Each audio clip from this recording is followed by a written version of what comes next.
정말 영광을 받기를 원하시는 분이에요. 하나님이 만약에 안 계신다면 지금 우리가 이 자리에 앉아서 예배를 드리는 게 무슨 의미가 있을까요? 그렇다면 지금 우리가 이 자리에 나와서 예배를 드립니다. 그거는 곧 누구에게 드리는 겁니까? 하나님은 그러니까 살아계신 분이에요. 만약에 그렇지 않다면 우리 기독교인들은 지금 시간을 허비하고 있는 겁니다. 이 시간에 여러분들이 나가서 차라리 자기 개발하는 시간으로 삼고 운동을 하든지 아니면 사람들을 만나든지 아니면 문화를 누리든지 아니면 나가 사업을 하든지 돈을 벌든지 그렇다면 여러분의 개발을 위해서 그 시간을 쓰면 훨씬 유익지 않습니까? 근데 뭔가 믿음이 있으니까 이 시간에 나온 거예요. 분명히 하나님은 계시는 것 같은데 하며 여러분들이 조그만 믿음이라도 그 기대를 가지고 왔어요. 그렇다면 좀 더 발전한다면 여러분들이 이 시간을 발전시킨다면 하나님은 분명히 여러분들을 만나 주시고 그리고 여러분들이 원하는 만큼 하나님께서 들려주십니다. 그러니까 이 시간에 가장 예배의 핵심은 뭐냐면 우리가 봉사도 있고 그 다음에 이 헌금도 있고 찬양도 있고 기도도 있고 다 그렇습니다. 그러나 이 시간은 하나님의 말씀을 들려주는 시간이에요. 이 말씀을 듣는 것이 여러분들에게는 가장 여러분들의 영혼을 살릴 수 있는 시간입니다. 핵심의 시간이에요.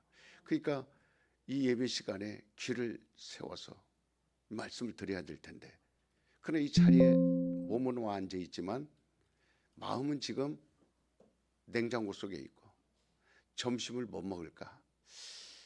오늘은 아메리카노를 먹을까 마실까? 아니면 달달한 바닐라 라떼를 먹을까?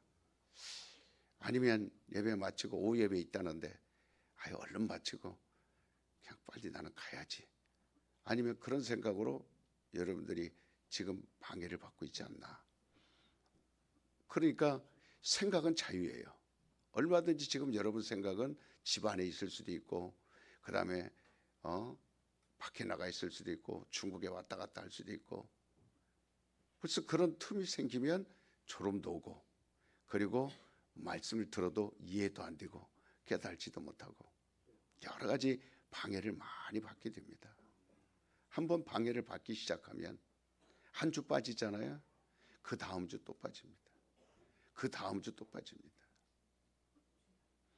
이런 이유들 때문에 그래서 우리가 많은 경계를 해야 될 것들이 있어요. 그러나 내가 하나님이 주시는 거는 경계해야 할 이유가 없습니다.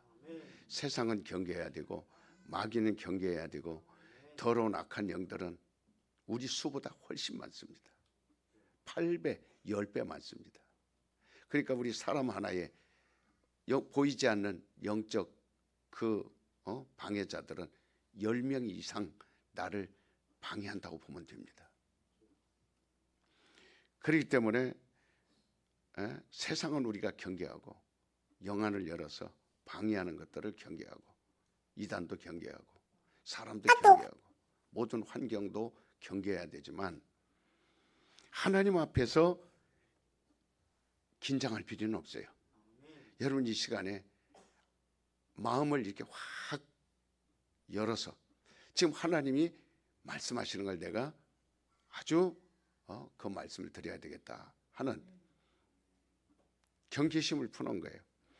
그러니까 하나님이 내게 부탁하시고 내게 주시고 보내시고 내게 명령하신 것들 그것을 거부할 이유는 더더욱 없습니다. 오늘 또 하늘에서 하나님이 나에게 보내주신 것들이 얼마나 귀한 것들입니까? 그러니까 하나님이 예수를 주셨으면 예수를 영접하고, 그리고 그를 의지해야 되면 그를 의지하라는 거예요. 요한복음 1장 12절에도 누구든지 영접하는 자, 그 이름을 부르는 자들은 하나님의 자녀가 되게 하겠다. 하나님의 자녀로 만들어주겠다. 그러니까 경계할 이유가 아무것도 없죠. 그가 또한 피를 우리에게 흘려주셨으면 그 피를 마시면 됩니다. 하나님이 밥상을 차려주셨어요. 시편 23편에 내가 너에게 상을 베풀어 주리라. 그렇다면 예수님께서는 그 차려주신 밥상을 먹으라 그랬어요. 보고만 있지 말고, 그래서 내 살을 먹어라, 내 피를 마시라, 먹으라는 거예요. 그럼 어떻게 우리가 먹을 수 있느냐? 그건 먹는다라는 건 내 안에 받아들인다는 거예요. 영접도 내 안에 받아들인다는 겁니다. 경계하지 말고 하나님이 주는 것은 다 누리라는 거예요. 그래서 그거를 우리가 오늘 또 먹고 마시는데 그게 예배입니다. 예수의 피를 먹고 마시는 게 예배예요. 먹는 겁니다. 이거는 성령으로만 하는 거예요. 그래서 성령을 너희가 받으라. 성령을 받으면 내가 너희 안에 있으리라. 우리는 그래서 이 예배라는 건 매주 모여서 초대교회처럼 예수의 피를 나누고 예수의 살을 먹고, 성찬이죠. 예배와 성찬은 하나인 겁니다. 그러니까 우리가 성령을 주셨으면 성령을 온전히 받아들이는 거예요. 성령을 거역하지도 말고, 성령의 말을 의심하지도 말고, 성령의 말을 부정하지도 말고, 성령이 하시는 말씀을 그대로, 만약에 너희가 거역하거나 회방하거나 모욕하거나 업신여기거나 조금이라도 의심하거나 그러면 그 죄는 사함받지 못한다. 용서가 없다는 거예요. 제가 새벽에도 말씀을 드렸어요. 이제 음식에다가 기름을 떨어뜨립니다. 많이 넣지 않죠. 한두 방울 떨었죠. 그러나 참기름이든 들기름이든 그 기름 냄새가 그 콩나물이나 시금치나 그 여러 나물 속에 확 퍼집니다. 전체가 다 기름이 이렇게 냄새가 배이듯이 내 영혼과 또 내 인격과 내 육체까지라도 성령으로 완전히 감화 감동되는 겁니다. 내 영혼에 성령이 임하시면 그러면 내 인격 속에서도 변화되는 거예요. 그리고 내 육체에서도 성령이 들어오시면 믿는 자에게는 이런 표적이 따르리니 무슨 독을 마셔도 해를 받지 아니하고. 그러니까 우리 하나님께서 우리에게 은혜 주시되 성령을 초월해서 주신 적 없어요. 성령을 넘어서 주신 적이 없습니다. 예수가 이 땅에 오셔도 잉태할 때도 성령으로 잉태하셨어요. 그가 3년 공생애를 시작할 때도 성령이 그를 광야로 몰아내셨어요. 그리고 성령이 그를 이끌어 주셨다 그랬습니다. 또 그가 십자가에 죽으시고 그리고 3일 만에 부활하실지라도 성령이 그를 죽은 자 가운데서 살리셨다 그러셨습니다. 부활도 성령이 하신 겁니다. 이처럼 예수께서 우리에게 모든 것을 다 베푸실지라도 성령을 초월해 주신 적이 없어요. 오늘 우리가 이 드리는 예배도 성령이 없이는 설교할 수 없습니다. 성령으로 찬송하고, 그래서 성령으로 성가대도 하고, 성령으로 그다음에 헌금위원도 하고, 성령으로 안내도 하고, 성령으로 주방 봉사도. 그렇지 않으면 초월해버리면 다 그것이 무용지물이 되는 겁니다. 헛것이 되는 거예요. 그러니까 성령으로 말미암아 그 모든 절차대로 하나님은 우리에게 오늘 또 역사하시는 거예요. 오늘 여러분과 내가 그리스도의 피를 의지하되 바로 성령으로 말미암았고 그 진리를 들어도 우리가 성령으로 말미암는 거예요. 지금 우리가 설교를 듣습니다. 그러면 성령으로 들어야 그게 내게 진리가 되는 거예요. 진리가 너와 함께하리라. 그 은혜를 받아들이는 거예요. 우리 하나님이 우리에게 이렇게 허락하시고 부탁하신 것을 거절할 필요 없습니다. 여러분 월요일부터 토요일까지 살다 보면 다 잃어버립니다. 그게 거절하는 거죠. 기억이 안 납니다. 다 거역하는 거죠. 오늘 들은 말씀을 그걸 메모를 하고 귀에다 담아놓고 잃어버리기 전에 집에 가서 또다시 자기 노트에다가 적어놓고, 그게 관심 있는 분들은요 카톡이라는 게 있어요. 우리 단체 카톡도 있고 1000번째 카톡도 있고, 그 다음에 또 전도인들 카톡도 있고, 그 다음에 또 지역별로 카톡도 있어요. 거기에다가 오늘 들은 말씀을 잃어버리지 않게 하려고 그대로 또 써서 올립니다. 하나님 말씀과 더불어서 그걸 그대로 올립니다. 이건 지금 성령이 여러분을 인도하시고 있는 거예요. 그러니까 아무리 내가 아침에 늦잠을 자도, 그 다음에 또 아무리 사업이 바쁘고 어떤 경제적으로 어려움이 있고 건강적으로 어려움이 있어도 저는 이런 어려움들을 능히 다 이기게 하시겠다는 것이 하나님의 약속이에요. 병든 자에게 손을 얹으라. 이게 성령을 거역하지 않으면 그대로 손을 얹으면 되는 겁니다. 그러니까 우리가 살아가는데 만 가지가 어려움이 다 있습니다. 먹는 것부터 그다음에 하나 모두가 다. 그러나 여러분들이 다른 방법으로 해결하려고 오늘 들었던 말씀을 벌써 출입문 나가면서 잃어버립니다. 그렇게 하지 말라는 거예요. 바로 그 말씀을 여러분 안에 받아들이라는 거예요. 받아들였다라는 건 그 말씀을 읽으면서 그대로 이길 힘을 거기서 소유하라는 겁니다. 하나님의 복은 소유하는 거예요. 하나님의 복이 있는 자가 그렇게 실천할 수 있는 거예요. 그러니까 카톡을 보더라도 벌써 열어 본다라는 그 자체가 여러분에게 믿음이 있는 거예요. 그 읽는 자체가 여러분 이미 승리한 거예요. 여러분이 읽고 그걸 붙들고 기도까지 가면 여러분은 더 승리한 겁니다.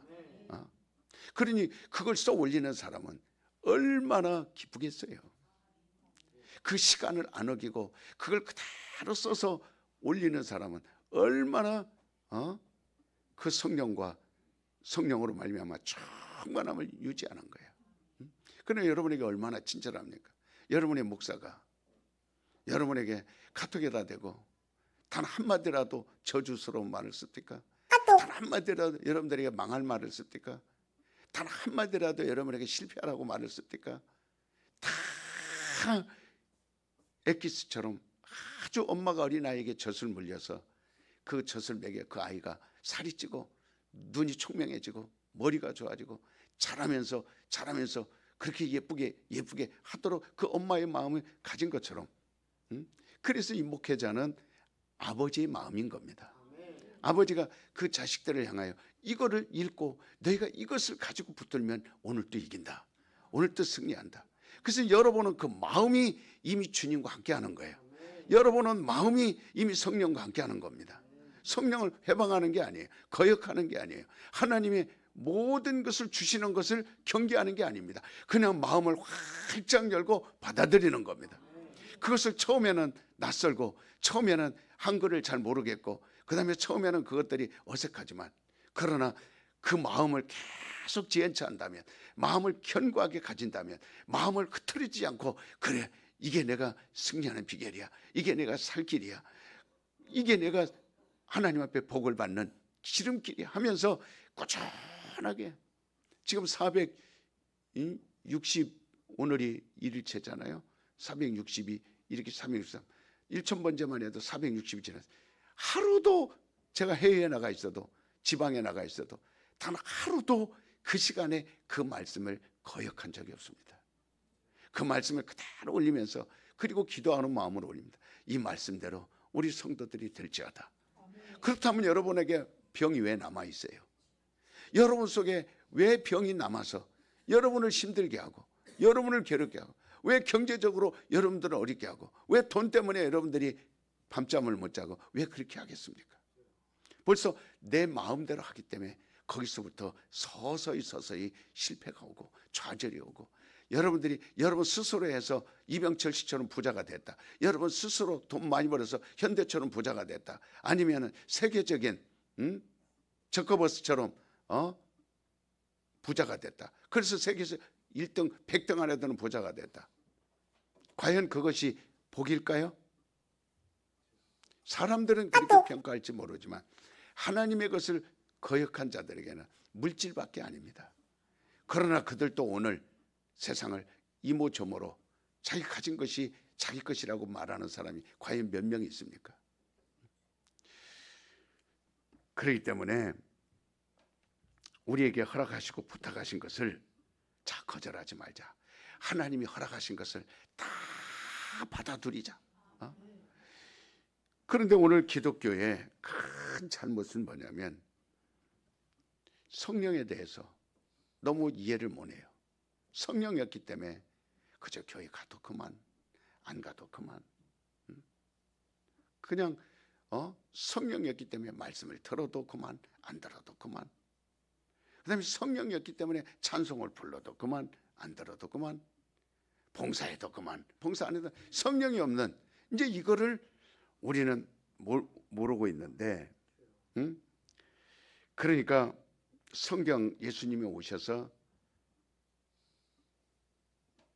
사도행전 1장 8절에 성령이 너희에게 임하시며 하면서부터 시작을 합니다. 성령이 올 때까지 너희는 떠나지 말고 성령을 받으라. 그래서 에베소 교회, 사마리아 교회, 고린도 교회, 오늘날 우리 튼튼한 교회, 이 성령을 계속해서 보내주시는 거예요.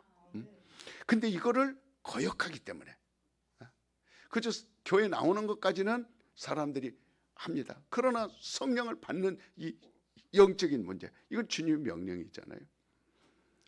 그러니까 예수님께서도 성경에 이미 기록된 말씀을 그가 다시 증거하시는 거예요. 오늘 말씀에. 그러니까 오늘 사도행전 19절, 우리가 19장을 읽었습니다. 이르되 너희가 믿을 때에 성령을 받았느냐, 이게 제목이에요. 이 말씀 읽기 전에 주님은 이미 요한복음 7장에 다 말씀해 놓으셨습니다. 그러니까 믿을 때에, 이 말이에요. 믿을 때에, 지금 이게 핵심이거든요. 믿을 때, 그러니까 믿음이 있으면 뭐예요? 내 사업이 잘 되고, 믿으면 건강해지고, 믿으면 내가 부자 되고, 믿으면 행복하고, 믿으면 자녀들이 잘 되고, 이게 아니라 시작이 뭐냐면 믿을 때에 뭐를 먼저 하는 거예요? 성령을 받았느냐. 이건 이미 요한복음에서 말씀하고 있습니다. 7장 38절 39절에 성경에 이름같이 나를 믿는 자는 이렇게 시작합니다.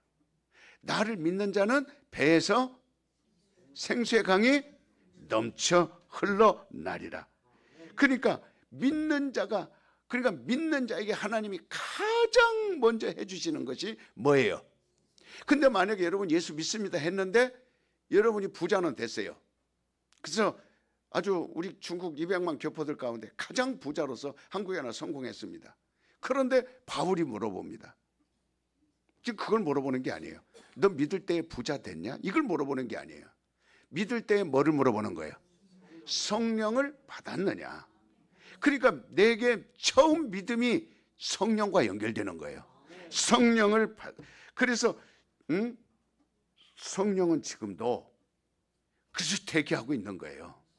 그리고 믿기만 하면 바로 들어가는 게 뭐예요? 성령. 믿는 자에게 바로 역사하고 싶은 게 뭐예요? 성령입니다. 그래서 바울이 그 에베소 교회를 향하여 몇 명 안 있습니다. 12명이나 앉아 있어요. 이미 너희가 성령을 받았느냐. 자, 바울은 예수님을 어디에서 만났어요? 바울은 예수님 만나기 전에 뭐 한 사람입니까? 바울은 바로 그 대제사장들, 그 제사장들의 그 심부름으로 교회를 핍박하고, 그리고 바리새인으로서 아주 하나님을 최고로 잘 섬기는 그러한 아주 열심히 있는 아주 율법학자 중에 율법자예요. 육신으로 말하면 바울을 따라갈 사람이 없어요. 그만큼 하나님의 율법의 계명을 철저히 지킨 자입니다. 그때는 이렇게 말한 적이 없어요. 믿을 때 이런 말을 한 적이 없습니다. 그러나 그가 다메섹에서 예수님을 만나고 그리고 거기서 바로 믿을 때 뭐를 받은 거예요? 성령을 받은 겁니다. 그러니까 이렇게 믿을 때 성령을 받은 사람은 모든 그 이후에 설교라든지 기도라든지 전도라든지 선교라든지 그 다음에 사람들을 만나면 다 성령을 말합니다. 그것이 질문이에요. 그러니까 너 몇 년 동안 교회 다녔니? 이렇게 질문이 아니에요. 너 기도 많이 하니? 너 교회 세웠어? 너 헌금 많이 했어? 이걸 물어보는 게 아니에요. 너 이제 교회 다녔으니까 성령을 받아야 되지 않을까? 너 그렇게 오래 몇 년 다녔으니까 이제는 성령 받아야지. 안 받으면 안 돼. 이런 질문이 아닙니다. 너 믿을 때, 그러니까 믿음이 시작될 때, 처음 믿을 때, 예수를 주로 시인할 때, 예수를 주로 고백하고 믿을 때, 그때부터 너희가 성령을 받았느냐. 오늘 말씀에 그러나 그들이 뭐라 그래요? 나는 요한의 세례는 받았어도 성령은 알지 못하나이다. 요한의 세례는 뭐예요? 회개케 하는 세례입니다. 그러니까 바로 요한의 세례는 성령을 받을 수 있는 세례입니까? 회개케 하는 세례입니까? 회개케 하는 세례예요. 그러니까 요한이 회개케 하는 세례를 받았어도 성령을 받을 수 있어요? 없어요? 없습니다. 오직 성령은 언제 받을 수 있어요? 예수를 믿을 때. 자, 따라서 합시다. 예수의 이름으로 세례를 받을 때. 그러니까 우리는 지금 세례를 받지만 많은 사람들 세례 베풀었어요. 그러나 그때 이 사람은 요한의 세례만 받은 겁니까? 예수의 이름으로 세례를 받은 겁니까? 요한의 세례만 받은 거예요. 아직도 이 세례를 받았다고 세례증 들고 다니고 나 세례 받아서 했지만 아직도 예수를 믿지 않는 겁니다. 그걸 뭘로 알 수 있어요? 성령을 받지 않았다는 겁니다. 그러니까 교회의 시작은, 설교의 시작은, 우리 전도의 시작은, 모든 시작은 믿을 때를 말하는 거예요. 믿을 때 뭐를 받았느냐? 그러니까 이렇게 세례, 요한의 세례를 회개는 할 수 있어요. 그러나 용서받지는 못합니다. 용서받는 세례는 예수 이름으로 받는 거예요. 그래서 베드로도 너희가 그들이 요한의 세례를 받고 베드로의 설교에 찔림을 받고 그러면 우리가 어떻게 하면 살 수 있습니까? 할 때 베드로가 설교를 뭐라고 합니까? 너희는 각각 예수 그리스도의 이름으로 죄사함 받고 세례를 받으라. 그럼 믿으라 그 말이에요. 그리하면 성령을 선물로 받으리라. 그때 예루살렘의 교인들입니다. 베드로의 앞에 나와서 우리는 어찌할꼬? 그렇게 그들이 마음을 막 크게 예배해요. 우리가 어찌할꼬? 여러분들이 눈을 동그랗게 뜨고 오늘 또 말씀을 듣는 순간 그걸 경계하지 말고 확 풀어당기고 나는 살려고 왔으니 살아야 되겠구나. 그러면 우리는 어찌할꼬? 이게 시작이 돼야 됩니다. 그래서 각각 둘이 아니라 각각 우리가 이 자리에 다 앉아있다고 구원 얻는 게 아니라 구원은 각각입니다. 회개는 각각입니다. 내 아내가 신앙생활 잘한다고 해서 남편이 구원 얻는 게 아니에요. 내가 목사라고 해서 내 자녀들이 다 구원 얻는 거 아닙니다. 아무런 상관없어요. 각각인 겁니다. 그러니까 예수의 이름으로 세례받고 따라서 봅시다. 죄 없이 함을, 죄 씻음을, 그리하면 성령을 선물로 받으리라. 그래요. 우리 지금 이 자리에 앉은 성령을 받은 사람들은 지금 자유하죠. 왜? 뭐를 확신할 수 있어요? 예수의 이름으로 난 세례받았다. 나는 예수의 이름. 이런 사람들 지금 아멘이 확실할 겁니다. 그런 사람이 몇 명이나 있는지 모르겠지만 나는 여러분들이 다 그렇게 되기를 원하는 거예요.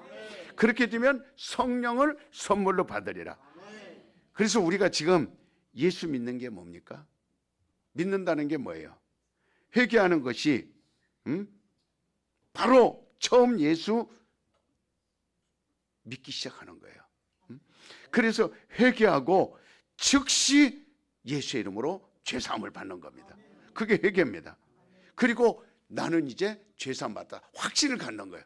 그때 성령이 선물로 주어져요. 여러분, 우리가 요한의 세례를 받으면, 물로 세례를 받으면 꽃다발은 받을 수 있어요. 콩쿨처네이션, 축하합니다 하고 꽃다발도 주고, 그리고 사진도 찰칵찰칵 찍고, 그때 세례 증서도 주고, 그렇게는 할 수 있어요. 그러나 예수 그리스도의 이름으로 세례를 받고 회개하고 죄사함 받은 사람은 꽃다발 안 줘도 하나님이 선물을 줍니다. 뭐를 줍니까? 성령을. 그러면 성령이 들어오는 순간 만세 이래는, 나는 죄사함 받았다. 그때로부터 성령의 음성이 들리기 시작합니다. 그게 복음을 듣는 순간마다 진리가 되는 거예요. 그 진리가 그 영혼 속에 들어와서, 그래서 성령을 의지하게 되는 거예요. 마가 다락방에 있는 120명만 받은 게 아니라 벌써 고린도 교회 성도들이 성령을 받았고, 그 다음에 에베소 교인들이 성령을 받았고, 그 다음에 칼버리 교회 성도들이 다 성령을 받았어요. 그리고 예루살렘을 시작해서 그 성령이 노마로 갑니다. 바울에 의하여 노마 교인들이 성령을 받습니다. 그리고 노마가 다시 전 유럽으로 막 흩어져서, 그래서 예수님 제자 가운데 도마는 인도까지 들어갔다라는 그 구절에 나옵니다. 그곳에서 복음을 전하는, 가서 성령을 전하는. 저도 중국에 들어갈 때 사도행전 20장 24절 말씀을 갖고 들어갔어요. 나의 달려갈 길. 23절에 뭐라 그래? 성령이 너희에게 말씀하시되, 밝히 말씀하여 주시되, 예루살렘에 들어가면 환난과 핍박과 어려움이 있지만, 이렇게 말합니다. 중국에 들어가면 환난과 핍박과 고난이 있지만, 그러나 바울은 이렇게 말합니다. 나의 달려갈 길과 주 예수께 받은 사명, 하나님의 은혜의 복음을 전하려 함에 있어서는 나의 생명을 조금도 귀한 것으로 여기지 아니하리라. 이 성령을 받은 사람이 할 수 있는 거예요. 성령을 받으면 그렇게 되는 겁니다. 나의 생명이 귀하게 느껴지지 않아요. 나의 환경이 귀하게 느껴지지 않아요. 혈육이 귀하게 느껴지지 않아요. 성령을 받으면 이걸 알게 되는 겁니다. 그러니까 아주 이 확신, 이 성령은 예수님이 약속한 겁니다. 그러므로 이 예수께서 나를 믿는 자는 성령을 받으리라. 이게 여러분들에게 응해야 됩니다. 이거를 받아들이려고 막 회개해야 돼요. 막 사모해야 됩니다. 그러니까 이 말씀을 근거해서 바울은 지금 묻는 거예요. 너 믿을 때 성령을 받았느냐? 오늘 이 질문에 여러분들이 뭐라고 답하시겠어요? 제가 여러분들에게 물어보겠어요. 너 믿을 때에 성령을 받았느냐? 지금 성철이도 이 말을 똑같이, 이 어리지만 이 아이도 그대로 받아들이면 이 아이에게도 성령이 그대로 임하게 되어 있어요. 이 아이도 그 말씀을 그대로 받아들이면 성령을 받게 되어 있습니다. 이제 어린 아이에게도 상관없어요. 나이가 어려도 3살, 4살도 상관없어요. 그 말씀을 읽고 그 말씀 그대로 회개합니다. 어린 아이들이 무슨 죄가 있어 회개합니까? 그러나 제가 주일학교 그 부장집사 주일학교 아들 가르쳐 볼 때 지금하고는 달라요. 아이들이 성령을 받고 눈물을 흘리며 두 손을 들고 그 탁동 같은 눈물을 툭툭툭툭 떨어뜨리면서 나는 죄인입니다. 그들이 입에서 그 말이 나와요. 나는 죄인입니다. 나는 죄인입니다. 팍 하면서 방언으로 기도합니다. 이 어린 아이들이요. 그래서 어린 아이들이 이 우리와 함께 예배할 때 이 아이들이 그대로 우리 어른들이 하는 걸 다 보고, 그러면 나도 하나님 성령 받을 수 있나요? 주님이 말했어요. 어린 아이가 내게 오는 거를 금하라 금하지 말라. 이 아이도 나를 믿고 성령을 받아야 된다. 그 말입니다. 이 아이가 내게 오는 걸 금하지 말라. 그러니까 나를 믿는 자에게는 네 배에서 생수의 강이 넘치는, 이거는 뭐를 말하는 거라고요? 그래서 주로 믿으면 이 안에 있다는 겁니다. 예수를 믿으면 밖에 있어요, 안에 있어요? 안에 있습니다. 이 안에서 기쁨이 솟아나는 거예요. 그래서 불경기도 이길 수 있고 지금 내가 앞에 닥치는 캄캄한 일도 이길 수 있는 거예요. 기쁨이 있기 때문에, 즐거움이 있기 때문에. 세상에서 오는 즐거움은 빼앗길까 봐 두렵죠. 열쇠를 만들어 놓고 안전띠를 만들어 놓고 그래서 보험을 들어놓고 이것저것 합니다. 밖에서 오는 기쁨 안 뺏기려고. 그러나 내 안에서 생수의 같은 기쁨은요, 바뀔 거하고 틀립니다. 이거는 샘물같이 솟아납니다. 뺏어갈 자가 없습니다. 영원토록 내가 너와 함께하리라. 그러니까 이 질문을 여러분이 답을 해야 돼요. 제가 물어봅니다. 여러분 믿을 때 성령을 받았습니까? 그러니까 어떤 사람은 너 믿을 때 성령을 받았느냐? 글쎄요, 목사님, 난 받은 줄 알고 있는데요. 충청도 사람이에요? 글쎄요. 그러니까 너 믿을 때 성령을 받냐? 어떤 사람, 교회에 나오면 다 받는다고, 그래서 교회에 나오면 그냥 다 성령 받은 거 아니에요? 또 이렇게 얘기합니다. 이 사람은 전라도 사람이에요? 응? 또 물어봅니다. 아니, 처음에 예수 믿을 때 너 성령 받아. 예, 목사님, 나 가서 교회 앉아 있으니까요, 막 찬양 부를 때 눈물도 나오고요, 막 이상하게 눈물이 막 나오던데요. 눈물 나오냐고 물어본 게 아니라 성령 받았느냐. 글쎄요, 교회 갔더니 이상하게 마음이 기쁘던데요. 막 기뻐서 어쩔 줄 기쁘다고 물어본 게 아니라 성령을 받았느냐.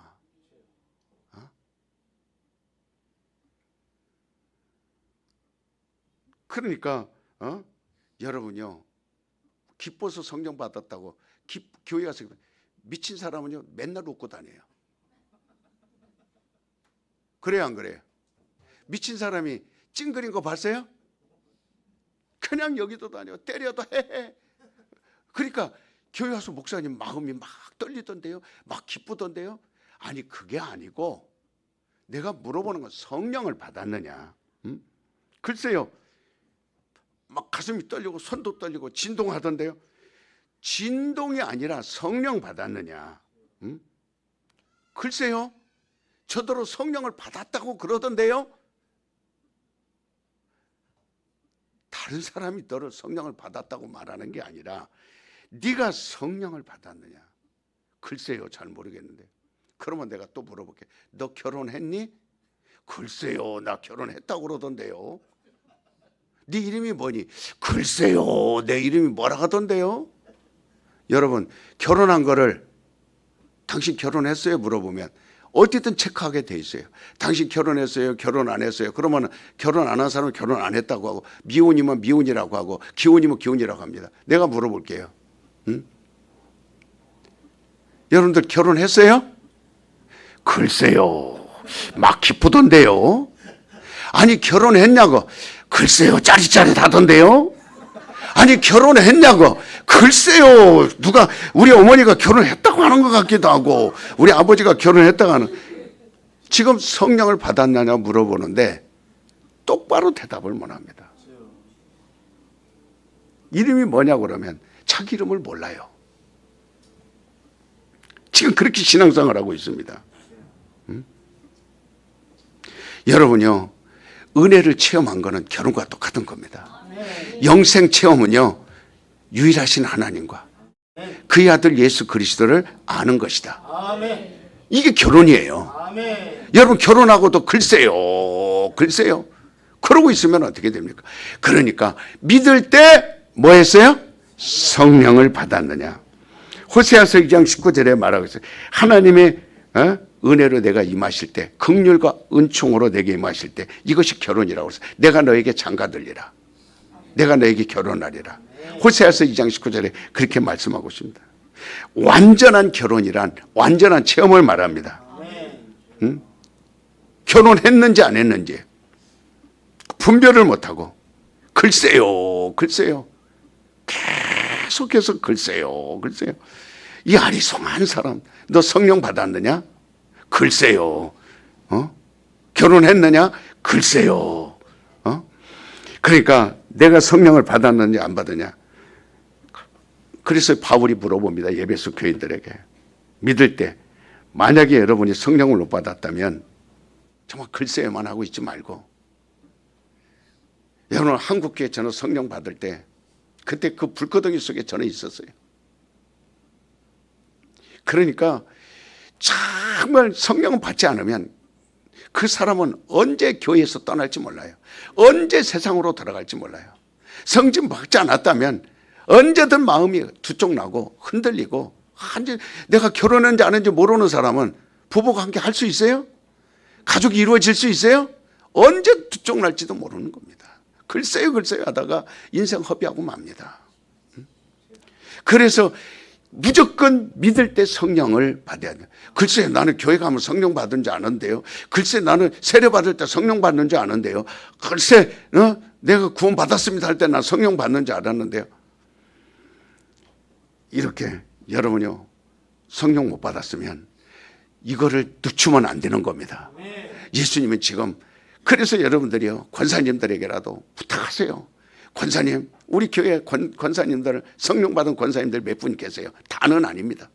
그러나 그런 성령 받은 권사님들에게 이 예배 시간 마치고 권사님 나 위해 기도해 주세요. 그 다음에 우리 교회 전도인들이 있어요. 성령 받은 전도인들이 있어요. 전도들에게 찾아가서 전도인 나를 위해서 기도해 주세요. 나를 위해서 기도해서 우리 좀 신방 좀 해주세요. 목사님 무실래니까 부담스러우니까 권사님이 오셔서 나 위해 기도해 주세요. 우리 가게에 오셔서 성령 받게 기도해 주세요. 지금 우리가 가장 중요한 건 믿을 때 성령 받는 겁니다. 모든 교회들이 그러니까 2사람이든 5사람이든 성령 받고 10사람이든 성령 받고 우리가 성령을 받았다라는 것은 관념이 아닙니다. 너희 믿을 때 바울이 정확하게 물어보잖아요. 너 믿을 때 성령 받았느냐? 그러면 여러분은 어떻게 대답하겠어요? 받았다 그러겠어요? 안 받았다 그랬어요? 계속 글쎄요만 하고 있을 겁니까? 여러분요 성령을 받은 사람은 뭐라고 말해요? 마가복음 16장에 믿는 자에게는 이런 표적이 따르리니 무슨 독을 마실지라도 해를 받지 않아요. 방언으로 기도할 것이며 뱀을 집어낼 것이며 병든 자에게 손을 얹을 것이다. 이것을 하나님을 시험해 보라는 게 아니에요. 무슨 독을 마셔도 내가 죽나 안 죽나 쥐약 한번 먹어봐야지. 그럼 죽어요. 그리고 어떤 기도원에서 전도사가 기도하고 내려옵니다. 한강을 딱 만났어요. 그리고 이제 하나님께 말하면 베드로도 물 위를 걸었다 그랬으니 막 기도하고 지금 쫙 만해서 내려왔거든요. 그리고 한강에 푹 뛰어들었어요. 하나님을 시험하면 죽습니다. 주 너희 하나님을 시험하지 말라. 그러니까 100년 전에 미국에서 이 패스트병이에요. 열병이 엄청나게 막 걸리면 그냥 그 자리에서 죽습니다. 100년 전 일이에요. 제가 그 사람 이름을 내가 정확하게 그 사람이 목사인데 그런데 이 패스트병을 걸리면은 그냥 열병 걸려서 죽습니다. 이 코로나 아무것도 아니에요. 그러니까 이 집안에서 죽으면 이 시신을 치워야 되는데 다 전염이 되니까 그러니까 사람을 구할 수가 없는 거예요. 저 죽은 사람을 갖다가 불에 태우든 묻든지 해야 되는데 그러니까 10불 준다고 해도 안 오고 30불 준다고 해도 안 오고 50불 준다고 해도 안 오고 100년 전에 100불이면 얼마나 큰 돈입니까? 100불 준다고 해도 사람들이 안 오는 거예요. 이 시신을 치워야 그 병 걸려 열병 걸려서 죽는데 흑사병보다 더 흑사병 때는 2억 이렇게 죽었습니다. 그보다 더 무서운 병인 거예요. 휩쓸고 지나가니까 여기저기 그냥 죽은 사람들이 이걸 어떻게 시신을 치울 수가 없잖아요. 그런데 어떤 사람이 가서 시신을 치웁니다. 그러니까 그냥 그 시신 치우다가 그 병이 옮기면은 100% 치사율이니까 그냥 죽는 거거든요. 다 죽어요, 치우다가. 근데 이 사람은 와가지고 그 시신들 치우고 또 비닐에다 싸서 시신 치우는 데다가 갖다가 그리고 점심때가 되면 도시락을 열어놓고 샌드위치 거기서 손으로 찢어 먹고 그다음에 샐러드 먹고 그리고 다시 밥 먹고 나서 또 커피 한 잔 마시고 또 가서 시신 치우고 또 그렇게 해서 그래 안 죽거든요. 도대체 이게 어떻게 이런 일이 있는가 하고 의사들이 그 사람을 데리다가 손바닥을 다 검사해 봤어요. 그 사람들 죽은 시신을 치웠으니까 병균이 올랐어도 엄청 올랐을 거니까 그래서 그 아주 돋보기로 엑스레이로 그 사람의 그 손바닥이나 그 몸을 검사를 해요. 그런데 그 패스트균이 하나도 안 나오는 거예요. 그러니까 그 사람한테 물어봤어요. 당신 이렇게 하고도 괜찮습니까? 그랬더니 괜찮습니다. 내 안에는 예수가 있습니다. 내 안에는 예수 생명이 있습니다. 내 안에는 나와 예수님이 함께합니다. 그리고 그걸 다 일을 해내는 거예요. 그게 선교사들이에요. 그 사람이 지금 목회를 해서 얼마나 영혼을 많이 살렸는지 몰라요. 따라서 봅시다. 무슨 독을 마셔도 무슨 독을 마셔도 해를 받지 않으리라. 병든 자에게 손을 얹은 자 떠나가리라. 그러니까 성령을 받으면 바로 내 안에 있는 거예요. 그걸 지금 바울이 물어보는 겁니다. 따라서 믿는 자에게 믿을 때에 성령을 받았느냐? 그러면 믿는 자에게 이런 표적이 따르리라. 그대로 드러나는 겁니다. 그러니까 성령이 우리 안에서 무슨 일을 하시겠는가? 성령이 우리 안에서 어떤 일을 하시는가? 예수를 죽은 자 가운데서 살리신 이가 내 안에 있다 이 말이에요. 예수를 죽은 자 가운데서 부활시키신 이가 내 안에 있다 이 말이에요. 내 몸도 죽을 몸에서 살리시리라. 이게 로마서 8장 12절 아닙니까? 그래서 우리는 영적으로 살자는 겁니다. 믿거나 말거나 아무렇게나 여러분 마음대로 살아온 태생대로 살지 말고 이제는 좀 내가 예수 뜻대로 살아봐야 되겠다. 믿을 때 그러니까 아예 우리 교회 1년, 2년, 3년, 10년, 10년 됐는데도 성령을 받았다면 그러면 여러분은 보장을 누가 해줍니까? 아, 목사가 성령 받았다 하던데 그게 보장입니까? 아유, 권사님들 아니 성령 받았다고 그게 보장입니까? 아유, 그렇게 하면 돼. 그게 보장이 아니에요. 여러분이 믿음이 있는가 없는가는 성령이 보장하시는 거예요. 성령이 여러분을 책임지셔야 돼요. 성령이 나를 책임지게 하자. 시작. 성령이 나를 책임지게 하다. 성령이 나를 책임지게 하다. 성령이 나를 책임지게 하다. 그리고 구약에 보면 엘리사가 나와요. 엘리야를 따라갑니다. 왜 따라가요? 장사 잘 되게? 사업 잘하게? 건강하게? 자녀들 잘 키우게? 그래서 엘리야가 따라갑니까? 아닙니다. 길갈에서 베델에서 여리고에서 요단까지 그냥 다른 사람들 다 포기할 때 엘리야를 따라간 이유는 영감 있게 하옵소서. 그래서 여러분이 성령을 받는 일에는 새벽이고 밤이고 권사님들을 초청하고 우리 교회에 보면 성령으로 충만한 기도하는 사람들이 있습니다. 올 때부터 아예 믿을 때부터 성령 받은 사람들이 있어요. 우리 성욱 권사님 같은 경우는 아예 우리 교회 처음 올 때부터 믿을 때부터 성령 받은 사람이에요. 얼마나 뜨거운지 몰라요. 모든 암덩어리 떠나가고 모든 무릎도 하나님이 치료해 주시고 디스크도 치료해 주시고 그 속에서 예수밖에 없어요. 무슨 일을 못 하겠습니까? 그 속에서 그러니까 청해서 기도해달라 그런 거예요. 청해서 기도 좀 해달라. 그런 사람에게 붙어서 여러분이 여러분 안에 믿을 때 성령 확신을 가져야 됩니다. 확신을 가져야 돼요. 오늘 얼마나 자기 목숨 하나 지키는 것도 지탱하는 것도 얼마나 힘듭니까? 너무 어려운 시대에 우리는 살고 있습니다. 어떤 협박이나 공갈이나 어떠한 경제 침체나 그 다음에 전쟁이나 핵무기가 터지고 생화학 무기가 터지고 우리 머리에서 폭탄이 터져도 우리를 지키시는 분은 그냥 무슨 독을 마셔도 해를 받지 않는다 그랬으니 하나님이 책임지시는 거예요. 지금 북한에서는 계속 연일 1월 1일부터 계속 핵폭탄 시험한다고 핵폭탄 터뜨린다고 계속 터뜨리지 않습니까? 러시아, 우크라이나 핵폭탄 터친다고 계속 하지 않습니까? 이스라엘, 파키스탄, 인도 할 것 없이 서로 쏴도 핵폭탄 터뜨린다고 아닙니까? 무슨 독을 마셔도 해를 받지 아니하리라. 우리는 하나님을 시험하려고 하지 말고 성령이 내 안에 있게 하라 이 말이에요. 모든 걸 이겨낼 수 있게. 그래서 신자들은 성령으로 완전히 감동돼야 돼요. 자, 내 영혼아 성령으로 감동되리라. 시작. 더 크게. 뭘로 감동돼요? 그래야 여러분이 말씀을 들려집니다. 계속 말씀 들을 때마다 꼬투리 잡고 말씀 들 때마다 시험 들고 말씀 들 때마다 이것저것 따진 사람은 성령으로 들어야 안 들어요? 없습니다. 성령. 그래서 성령을 받으라는 거예요. 목사님 설교도 하나도 못 듣겠어요. 그럼 빨리 성령을 받으라는 거예요.